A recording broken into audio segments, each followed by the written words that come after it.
getting some nanoparticle type of a feature. I thought that I have done something new, but when I went back and looked into, so it was already started like 6-7 years back, that people are adopting this technique of laser ablation to synthesize the nanoparticle. But this is a very beautiful and very exciting way of synthesizing a nanoparticle, where what we are doing is, it's a full of complexity. It's basically there are billions of questions over here which is not yet clear. So to start with, we wanted to understand this thing because this was new to us. So we thought that first let's try to see that how fluids and solvent under which this ablation, basically this technique is called pulsed laser ablation in liquid. So PLAL. This is the technique which is being adopted to synthesize. So basically, you know, when you start something new, then whatever the parameter is available with you, you try to investigate this. So we try to investigate this effect of fluids, solvent, and the pulse width. So the outline of my talk would be basically to give you a, because something which I have learned to look into this laser ablation in liquid, how this pulse width, fluids, and what are the things which you are expecting out of it, and what you are expecting with your some of the numbers which is available with you, and then what you are receiving from the experiment, is it making sense or not? So I will like to give you a brief overview of this laser ablation in liquid. Then I will try to make my copper as one of the first target which I try to investigate, and look into the effect of solvent and fluids, and then the wavelength. These three parameters I will look, and then I will try to conclude. But if the time is there, then I will show you some exciting results, which we still getting it, and then these results will highlight you the versatility of your PLA technique. That why this is so good. And what is the difference between the chemistry and the other green synthesis technique? But more or less, this can be also brought into the green synthesis technique actually. So, first of all, what is ablation? I think it's a very simple definition, that you want to remove the material for whatever the target you are having it. And then laser ablation is a technique to achieve it. Then what type of a laser you would like to use for this? So CW also you can use, but what happens with CW, if you put this intense laser, then the target will be completely get melted off, and you are not going to receive anything out of it. So for this, we are going to use the pulse laser. Now pulse laser basically is called short pulse and then ultra short pulse. In the short pulse category, you are getting this nanosecond, and then ultra short, you go for the femtosecond and the picosecond type of a pulse, which is available. Nowadays, attosecond pulse is coming up, but I don't think that this is going to work on this part. But these are the three available laser pulses, which is very much readily available. And with the advance in the technology, you can get it in the compact form, and you try to work out this experiment, right?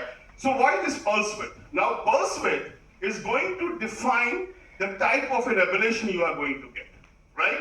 So how this laser ablation process happens? So you shine the light. Now this light gets absorbed by the electron. Now this electron transfers this energy to the lattices. Now when this electron-photon coupling happens, after this, the energy gets transferred to the lattice, and then either they are going to melt, or they are going to break, or they are going to evaporate directly from the target. So this is the pulse. So now if I want to show you the phenomena which is happening over the time scale, so now the starting of this graph is a 0. So that is where laser is interacting with the material. So what is the first thing happen? So first thing, there would be simple, because electron will observe the light, and then this emission things happen, which is actually getting utilized by the laser-induced breakdown spectroscopy, where you try to look into this emission. Then the second part, what happens, which is at the range of picosecond, that your electron and photon coupling happens. Now, when this electron-photon coupling is happening, then the energy absorbed by the electron get transferred to the lattice. This is what happens. Now, once this electron and this energy get transferred to the lattice, then the first thing will happen, that your atoms and ions start emitting, and then this plasma formation will happen where you can atomize. So this can be also taken as an atomizer, right? You put this laser and this atom form, and the ion form of a particle is going into the solvent, and then what happened over here is either you will be getting homogeneous heating, or you will be getting the heat diffusion which is coming out, and then you will have an ejection of a melt in the form of a droplets. So this is two phenomena which is simultaneously happen at a different time scale. Now, what is this pulse width is going to play a role in it, okay? So here I would like to bring you attention. Is that a pointer? So here, what I will try, here I will try to make you this timeline which you have to see over here is very important, right? So now, I will show you that if you have a nanosecond time pulse width, then what is happening? And if you have a femtosecond time pulse width, then what is happening? For that, if I... So for this, I would just like to give you this cartoon over here. So this is your long pulse. When I'm saying long pulse, this is a nanosecond, microsecond pulses. Here, heat diffusion will start happening, and this is because that if you have a nanosecond pulse, and if I take you back, you can see that at the nanoscale scale, this electron-phonon coupling start happening. There is a two-way of diffusion of heat. One, electron is passing the energy to the lattice, but at the same time, in this case, your laser is also there, right? At that time scale. Now here what will happen, most of your target will get melted off. Whereas, if you have a femtosecond or ultra short pulses, this pulse comes in, electron absorbed, pulse is gone, and the heat is, or whatever energy electron has, is transferred to the lattice, lattice break down, and is a sublimation. So in brief, what you can say that if you are in the nanosecond, then the process which is very much evident going to happen, it will happen first melting, then followed by evaporation, and then you will have a nanoparticle.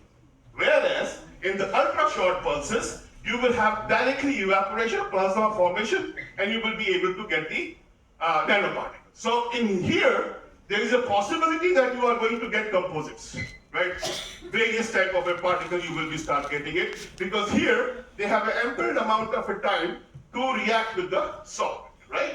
And this is how in ultra short pulses, it is very much possible that if I keep whatever form of the target is, this can be retained in the solvent. So this with this two things understanding, let me, so why it is motivated? My motivation was to use this because it's like a two-in-one. We know that there is a two-way of formation of a nanoparticle, bottom-up approach and top-down approach. Now in top-down approach, what you do, you take a target, start breaking it, right, and form a nanoparticle, like ball milling, another type of a physical technique, which is present over here because in the top-down, you will be getting target, laser will interact, and then there will be a melt form. This will disperse into the solvent. This is melt again going to interact with the laser and can give you a nanoparticle, right? Now there is a bottom-up approach is also simultaneously present because you have an evaporations or sublimations, an atomization type of a thing happens, and these atoms goes into the solvent, forms a cluster, and you can again get the nanoparticles.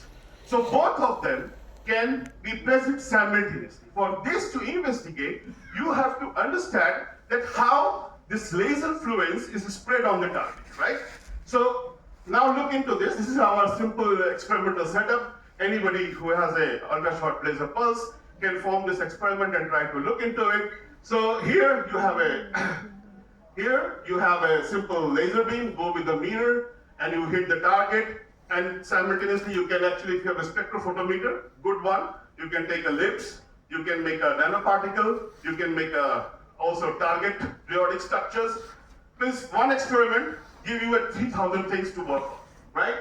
Now, simple, this is our setup, right? Here, we have this Litron laser at the moment in DR. Now we have purchased picosecond laser as well. So this is the remote, there is a black box. Inside the black box, you have other 2-3 mirrors where the this mirror guides the laser beam to the target, and this target is kept on the magnetic stir because you don't want this particle to be in the laser beam all the time. So what you do is you put this magnetic stir, and you cannot completely eliminate it, but you can decrease the probability of this particle to come back to the laser, right? So this is one of the way of doing it, but very rude way of doing it. And then in the translation stage, we try to avoid the ablation spot. So for every spot, we try to give the fresh space in the target. Because if I try to give this same spot, keep on getting it, then what will happen is, these spots will start melting and you will no more be getting the nanoparticle. So this will be completely damaged. So what we do with this translation state, for every pulse, we try to bring the fresh spot for the target. So first thing is, since we are doing in the solvent, so we need to optimize the solvent, because solvent, if you put it up and the laser falls in, it can change because of the refractive index of what type of a solvent you are using. It can actually mismatch the focus region. So for that, we just optimize it by looking at the yield.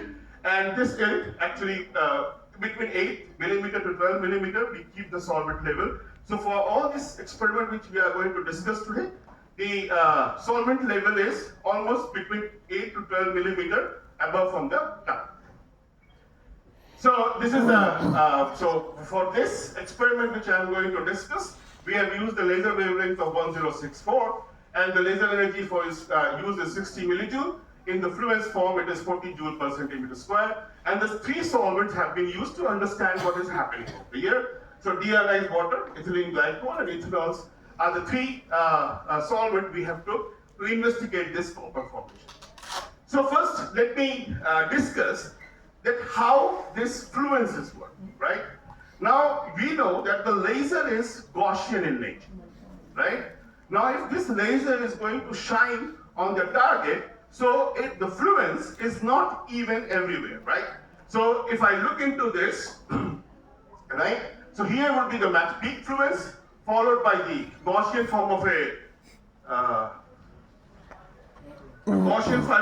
a distribution. So this peak start going 1 over E square line width. So here the fluence would be less, and here it will be the maximum.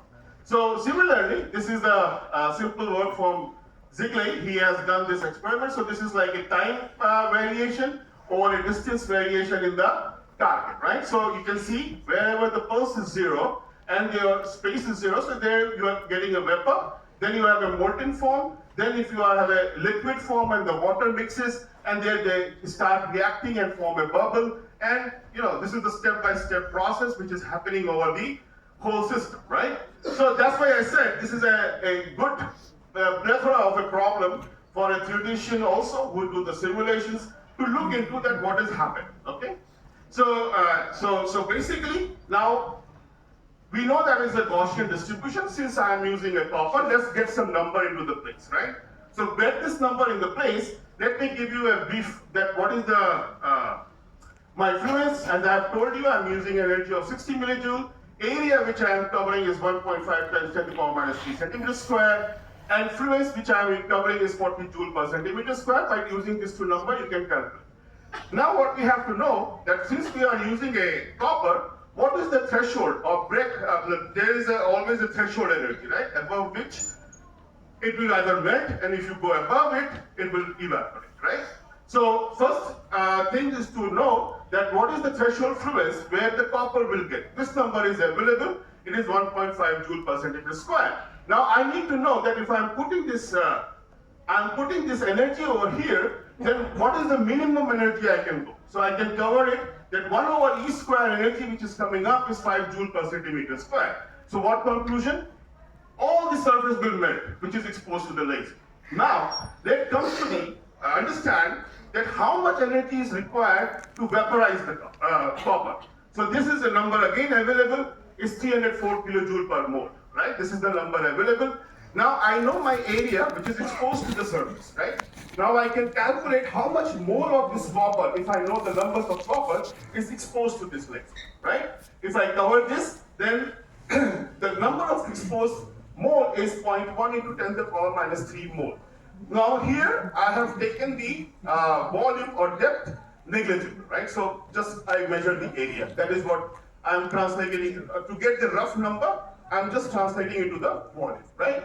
So this is the area, this is the mole of a copper which is going to expose. So I can calculate, since I know this number, I can put this number, then what is the minimum energy required to evaporate this whole copper which is getting exposed to the laser. So the energy required is 30 joule. So from here I can conclude whatever the peak fluence is over here, this area, they will evaporate, right? So what we are expecting, now this expectation is that in principle, we should be getting a combination of bigger particle, smaller particles, droplet type of a thing over here, right? So now I can give you a, first I look at the EG, which is ethyl glycol, which is actually this thing, quite viscous liquid.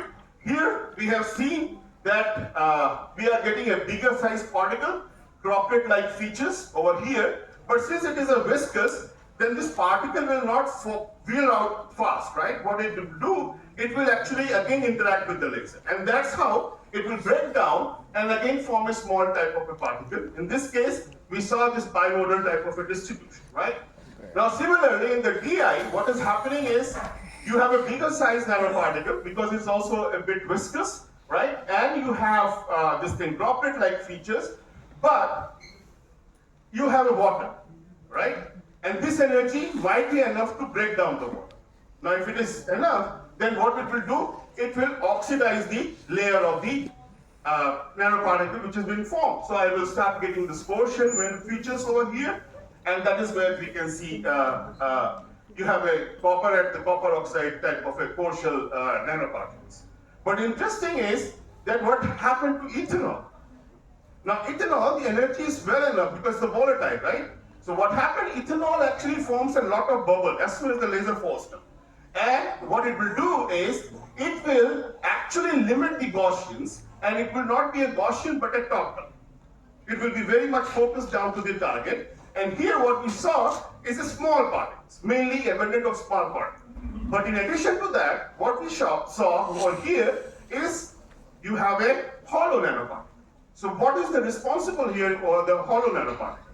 So simple, what we can think over here is like this ethanol has an ample amount of hydrogen, and the formation of the nanoparticles are very small in size. Then one way of looking at it is this hydrogenation. Then what is happening is hydrogen and copper in the liquid form are actually hydrogen, the gas form, liquid form of the copper, actually combining together. Hydrogen is getting trapped. When it's cooling down, this hydrogen goes off and leaves that space. And that is how you are getting the hollow nanoparticle in the this thing, in ethanol. So this is what I have ruled down over here. But the question over here is that, why not in DI? Because that's the H2O. It should show us. So for that, what we did, I just showed this result of DI water. So for this, what we thought that it is like, let's look at the fluence. Maybe if I increase the fluence so much that there's an ample amount of a hydrogen, then I should start seeing some of the hollow nanoparticle in the water rows. So I did the same, right? Let's skip this.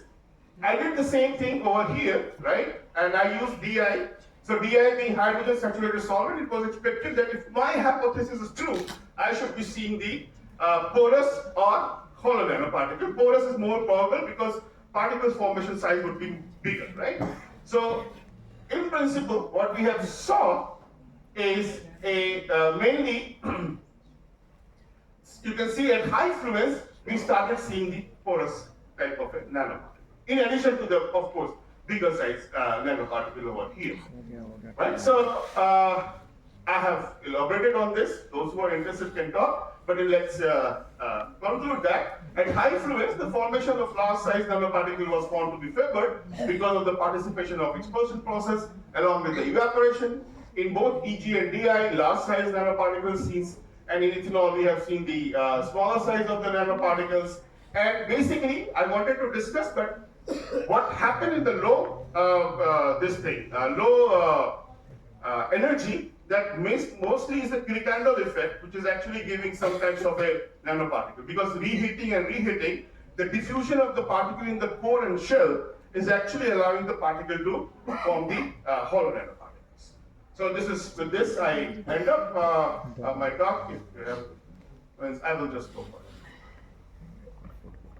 Right, so I would like to thank Archana because we started together at Sikkim, now she's in BHU, and these are the group from the University of Hyderabad, where I'm essentially involved in discussion and mostly doing the TM experiments over there. Thank you very much. Thank you so much, Dr. Patil, for finishing your talk on time. So now the session is open for the question and answer.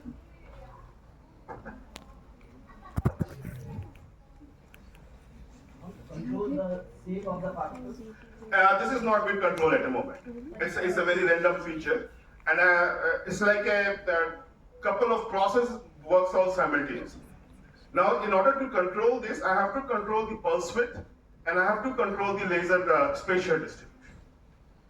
And when, if I would have time, but the best way of controlling the shape and size is that use the ultra short laser pulses. So what we did the experiment with the quasi-crystal. Now when we use the, not quasi-crystal, let's take it as an alloy of aluminum, copper and iron. And when we did with the nanosecond, we got all